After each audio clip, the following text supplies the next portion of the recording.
reproduksi pria, eksternal dan internal. Alat reproduksi pria terdiri dari alat kelamin luar, yaitu penis, testis, dan skrotum, dan bagian dalam, termasuk kelenjar prostat, vas deferens, dan uretra. Alat reproduksi eksternal. Sebagian besar sistem reproduksi pria terletak di luar rongga perut atau punggul. Yang pertama ada penis. Penis adalah organ pria untuk melakukan hubungan seksual yang memiliki 3 bagian.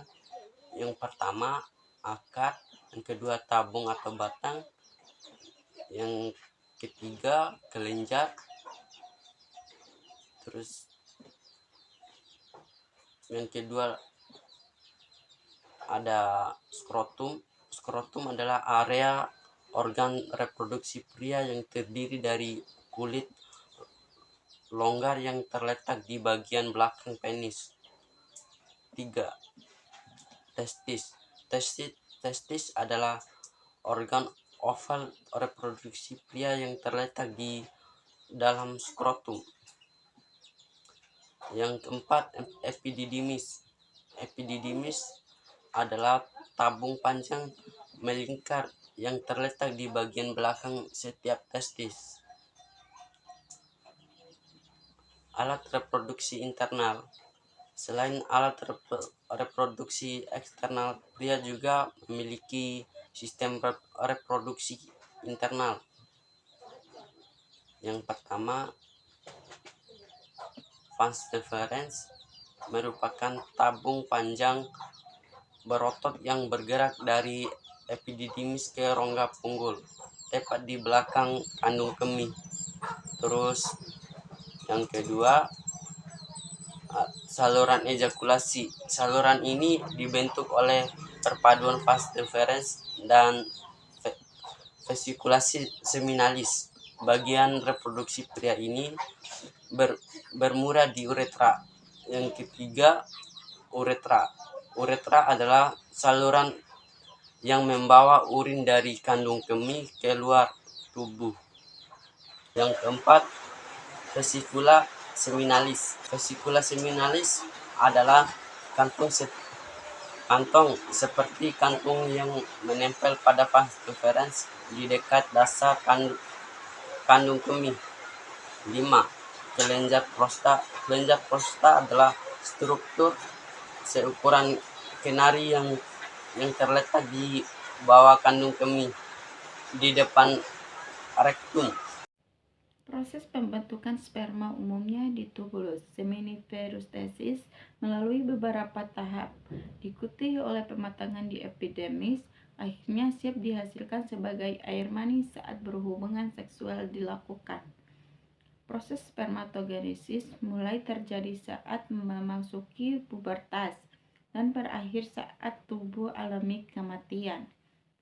Fungsi pembentukan sperma adalah suatu proses pembentukan sel sperma yang terjadi pada testis. Ini berasal dari spermato, yang berarti benih, dan genesis, yang artinya proses pembentukan. Nah, proses ini membentuk sperma saat bisa melakukan pembuahan pada sel telur. Dan dampaknya adalah meningkatnya hormon kortisol pada tubuh dapat menyebabkan efek buruk pada hormon testosteron yang merupakan hormon penting pembentuk sperma. Assalamualaikum warahmatullahi wabarakatuh. Perkenalkan, nama saya Nur Alia dengan NIM 2023010085. Di sini saya akan menjelaskan tentang pembentukan Hb atau hemoglobin. Apa itu hemoglobin? Hemoglobin adalah suatu senyawa protein dengan Fe yang dinamakan konjugat protein. Inti Fe dan rangka protoperpirin dan globin atau tetraprin menyebabkan warna darah merah.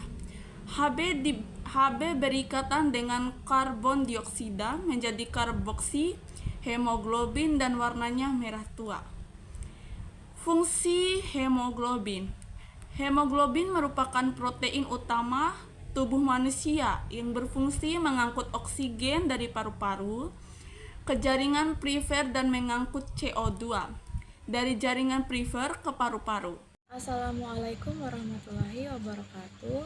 Perkenalkan, nama saya Rifani Rizky Amelia dengan NIM 2023010109. Saya dari kelas 1B Keperawatan. Di sini saya akan menjelaskan materi tentang proses pembekuan darah.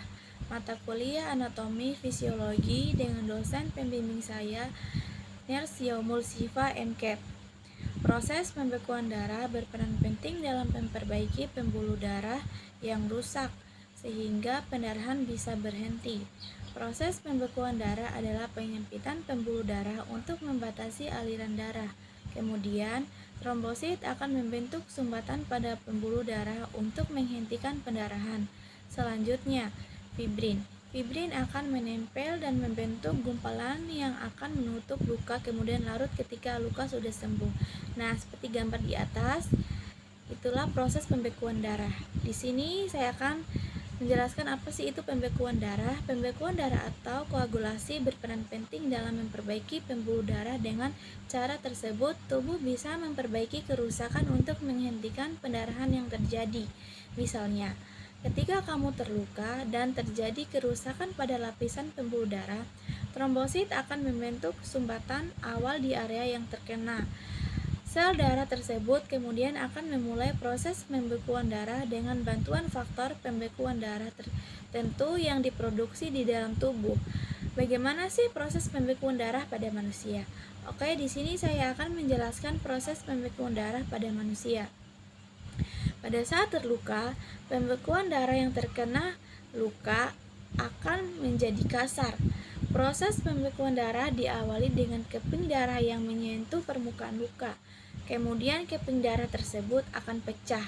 Ketika pecah, keping darah tersebut akan mengeluarkan enzim trombokinase atau tromboplastin. Kemudian enzim trombokinase akan mengubah protombin menjadi trombin dengan bantuan ion kalsium dan vitamin K. Protombin merupakan zat yang larut dan dihasilkan oleh hati. Selanjutnya, trombin.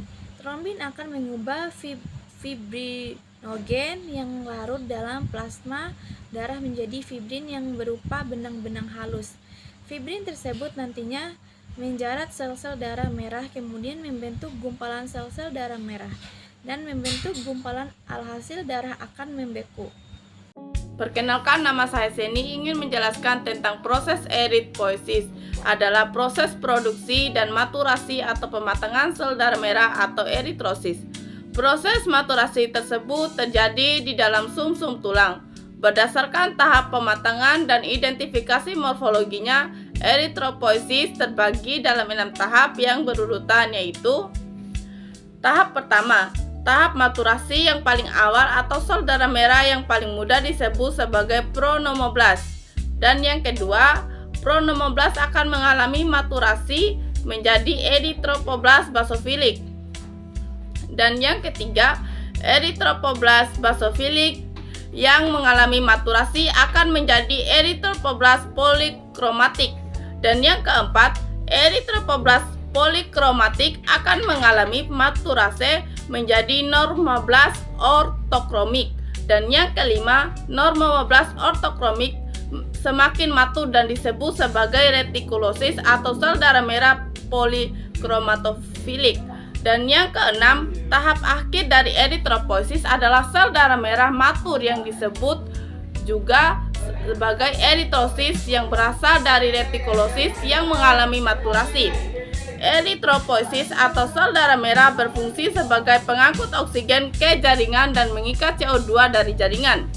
Perkenalkan, nama saya Dini Andriani, saya dari kelas 1B Keperawatan dengan NIM 2023010026. Di sini saya akan membuat tugas video mata kuliah Anatomi Fisiologi dan dosen pembimbing yang bernama Nersifa MKep. Di sini saya akan menjelaskan tentang melopoiesis. Adalah produksi sumsum atau sel sumsum tulang.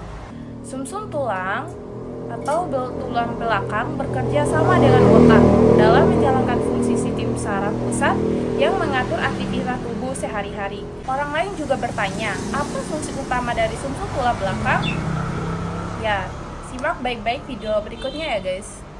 Sumsum tulang belakang adalah struktur penting dalam tubuh manusia yang memiliki peran sentral dalam fungsi saraf dan kesehatan tubuh secara keseluruhan. Apa penyebab kerusakan tulang sumsum belakang?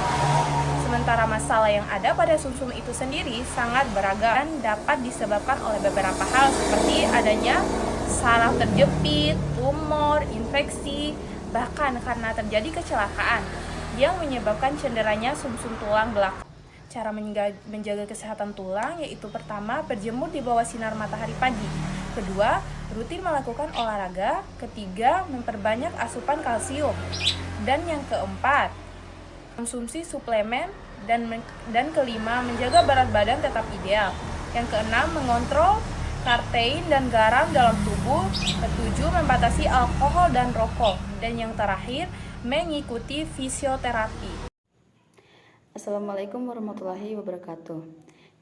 Perkenalkan, nama saya Fajiliati. Di sini saya akan menjelaskan apa sih yang dimaksud dengan trombopoiesis. Trombopoiesis adalah proses di mana trombosit dihasilkan. Trombosit merupakan sel yang penting untuk pembekuan darah. Pada mamalia, trombosit dikenal sebagai trombosit. Dan apa sih fungsi trombosit dan bagaimana prosesnya? Trombosit adalah sel tak berinti dari darah yang berperan dalam proses pembekuan. Sel ini bekerja dengan pembekuan diri guna menghentikan pendarahan sehingga seseorang tidak kehilangan darah. Pembentukan trombosit atau trombosit darah yaitu berada di sumsum tulang. Sekian dari saya. Terima kasih. Assalamualaikum warahmatullahi wabarakatuh. Proses hematopoiesis membawa oksigen dari paru-paru ke organ di seluruh tubuh. Maka mereka juga membawa karbon dioksida ke paru-paru, sehingga Anda dapat membuangnya dengan menghembuskan darah. Darah memiliki lebih banyak sel darah merah dibandingkan jenis sel darah lainnya berproduksi. Sel darah merah disebut eritropoiesis.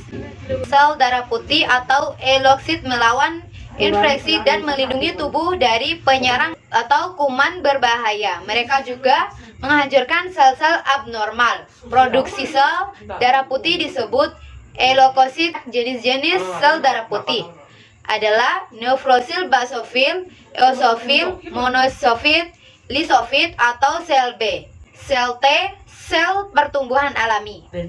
Neufrosil, basofil, dan eosofil memiliki fungsi yang serupa dan dapat dikelompokkan menjadi dua dan disebut granosofit. Jenis sel darah putih lainnya adalah monosofit dan limfosit.